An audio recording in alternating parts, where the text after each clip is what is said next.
So ito guys, ano, sa mga naghihintay ng stock, ito finally dumating na yung ating 4-in-1 vaccine. Ayan, daming yelo. Ayan, butasin ko na to guys ha. So meron akong order na dalawa. Shoutout sa mga taga Lucena. Ayan. So ipapalalamove natin sa Pasay para doon na kukunin ng ban. So sa ban nila ipapadala to. Ayan o. 4-in-1 vaccine. Bali 10 yung order natin. Bali 8 na lang ang available guys. Shoutout sa mga tropa dyan sa Lucena. Ito parating na yung inyong in-order na 4-in-1 vaccine. 2,000 pesos, 50 shots. Ayan, sa mga gusto umorder, PM lang kay Salar Colop, sa Alan Barcon to order. Tapos after payment pwede natin ipadala via Lalamove. Okay? Waiting lang tayo sa back payment. Let's go! So ito guys, may kasama tayo. Isang idol natin. Kapwa natin pigeon vlogger, si brother. Yo, magandang hapon po sa ating lahat. Ayan, napabisita tayo kay Sir Alan. Dahil bumili din tayo ng training box. Ayan. Dahil nalalapit na yung ating karera sa North. Ayan, may pa-freebie pa sa atin na itlog, fake egg. Para ready na agad, para baka may biglang mga itlog, di ba? May motivation na kagad siya. Ayan. At saka siyempre, yung ating walang kamatayang clip ring. Kaya meron din siyang freebies galing sa Larcolop. So brother, good luck sa'yo. At yun, magkukwentuhan kami, maglo-lock visit siya. Alam niyo naman, ang Juan Arturo Vlogs, kung saan nakakarating yan. Dumadayo yan sa champion, ngayon lang siya dumayo sa gulong. Hindi, lang, pahambol lang ito si Sir Alan, pero malulupit din yung ibon nito. Yan, abangan nyo yung pag-upload ko sa vlog ko sa kanya. Bibisitahin natin yung kanyang loop at isa-isahin natin yung mga galing niyang breeder. Tsaka syempre, hindi mawawala yung tips na hihingi natin galing kay Sir Alan Barcon. Let's go! Yun, magandang araw sa inyo mga kaibon. Nagbabalik ang Juan Arturo Vlogs. And for today's video, nandito tayo ngayon sa Dasmariñas, Cavite at may nabisita ulit tayong magaling na pigeon puncher. Siyempre, businessman din. Ayan, yung kanyang mga rinda. Siguro kilala nyo na siya. So yun, gusto nyo makita. Tara, simulan na natin to. Let's go! So ito guys, kauuwi lang ni brother Juan Arturo Vlogs. Ayan, shoutout sa'yo. Ayan, nag-vlog kami dito sa loft. So abangan nyo yung kanyang video. Ngayon pa lang tayong papatoka guys. Ayan, may mga umiikot pa tayong ibon.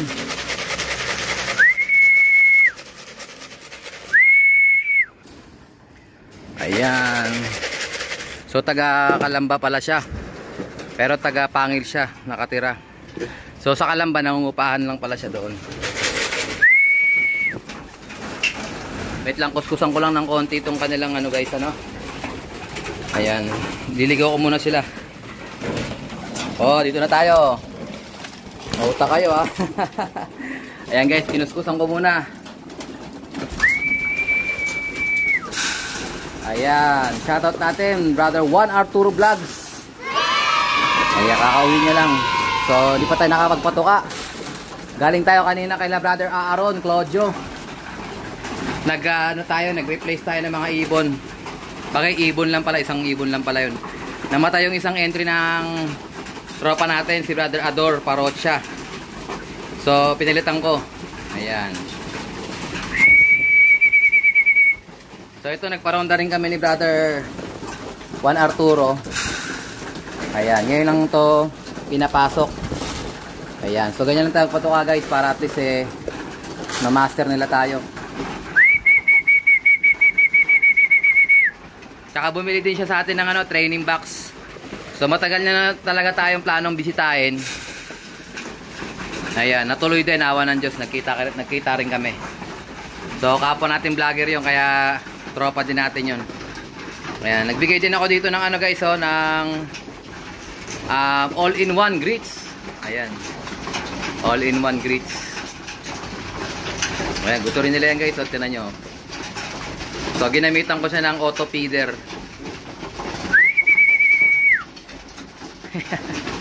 Kagulo yung mga tropa natin Ayan. So nakauwi ako kanina 1:30, mag-aalas 2. Namili tayo ng ng paninda. So tignan natin kung merong kalapati pa sa labas. Wala naman na. Ayun, merong isang ayaw bumaba. May lumabas pa ulit. Mahuta ka, ayaw mong pumasok dyan So sinasanay ko sila dyan na wag pumasok, dapat dito. Puro palabas lang dapat dito. Ayan. So kakatila lang din ng ulan. So yun nga. Tuloy lang natin tong pagbabanding natin sa mga ibon natin. So solid to na Kalapatids flyer mix. Walang halo. Ganyan lang tayo putuka guys para talagang masasanay sila sa atin, no? Wala pang halo to guys. Ayan, no? Kinta ba, no?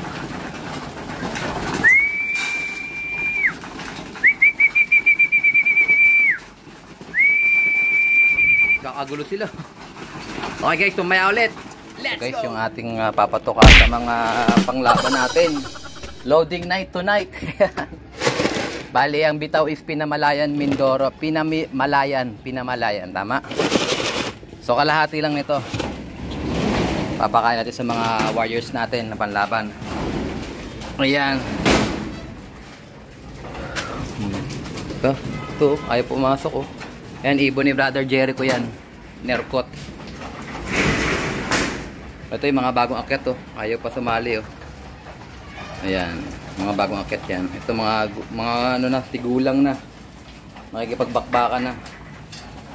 So bigyan na natin ito kanilang patuka guys. So kalahating taka lang binibigay ko sa kanila.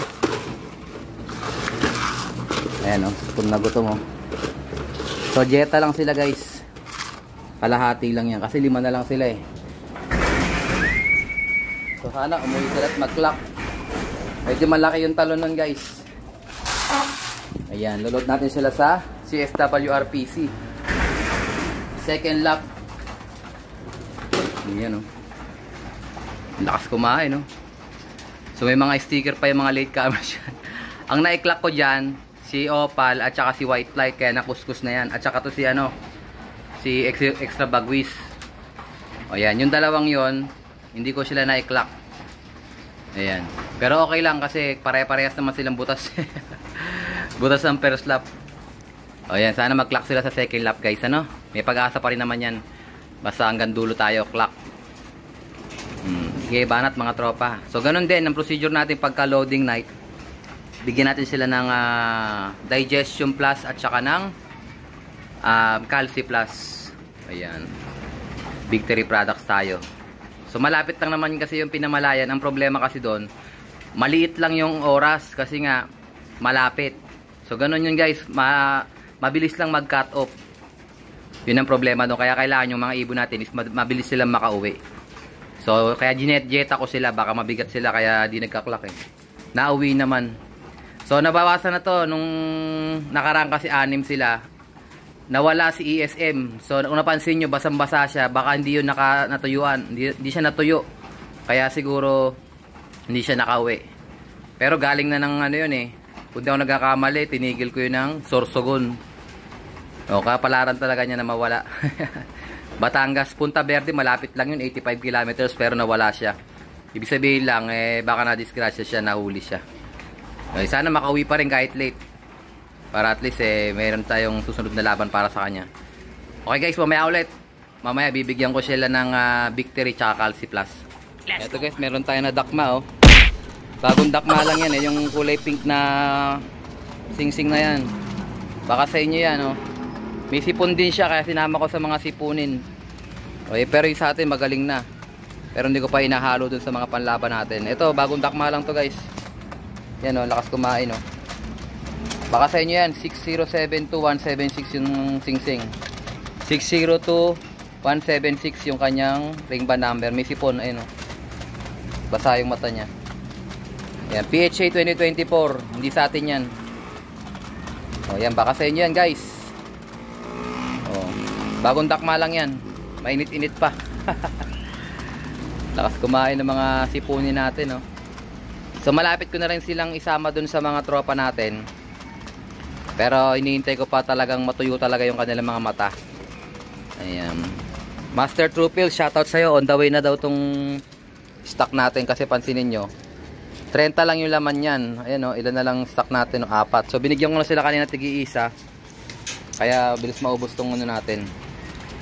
Master True Pills. Napaka-effective guys. 3rd day lang natin kanina. So, pangatlong araw, ayan, medyo tuyo na sila. Oh, subok na yan kahit sa ibang loft. Ayan. Okay guys, mamaya ulit. Let's go! Ito guys, ano? Moment of truth. Loading night na naman tayo, mga tropa. Tingnan natin yung mga ibon natin kung sa kondisyon ba sila. Bali 5 ibon yung umuwi sa atin. Ayan. Tingnan natin sila bago natin sila i-load. Huling video nila. Pinamalayan Mindoro. Oh, yan oh. Ito si Opal. Nabiyuda na siya, nawala na yung asa niyang asawa. Si SM. Ayan, first bird natin yan. Ibon to ni brother CJ Manuel. So gift bird niya sa atin to. Ayan. Roybal cross Basra Tukod. So Basra line din pala to. Ayan, tapos ito, di ko alam bloodline ito. Si Extreme Bagwis. Ayan, kikinis nila guys, kaso hindi nagkaklak eh. Ano bang kulang? Ito naman si White Flight. Ang ganda rin ni White Flight oh. Oh. Oh, tapos ito naman si Tahito. Ayan, 2 beses tinahi. Ayan, ganda ng ilong niya, puting-puti oh. So puting-puti yung mga ilong nila, ibig sabihin condition sila guys. Kulang na lang sa ano to, sa clock, kailangan mag-clock sila. Yan, puting-puti yung mga ilong oh. Ito naman si Tahiwan. Oh, yan, naglilimlim siya. So yung asawa niya nandun sa kabila, ito. Yan yung asawa niya, si Vandenbroek. Ayan. Ito si, puting-puti rin yung mga ilong nila. So condition sila guys. Yun nga lang talaga. Hirapan sila mag-clock. Okay, puting-puti yung mga ilong. Namumulbos. So ilo-load natin sila. Bibigyan natin sila ng pangkarga natin. Victory Digestion at saka Calci Plus. O yan. Yan lang ang baon nila. Sana certain tayo makapag-clock mga kalapatids. So didiretso ko na to. Tatapusin na natin yung ating video. At abangan natin sila sa linggo kung makakapag-clock tayo. So I think dito ko na tatapusin ang ating video for today. At syempre, kung hindi ka pa nakasubscribe, isubscribe mo na yan. Like, share, comment, kapatids. And as always, ingatan natin ng Panginoon. Bye-bye you. Ujib.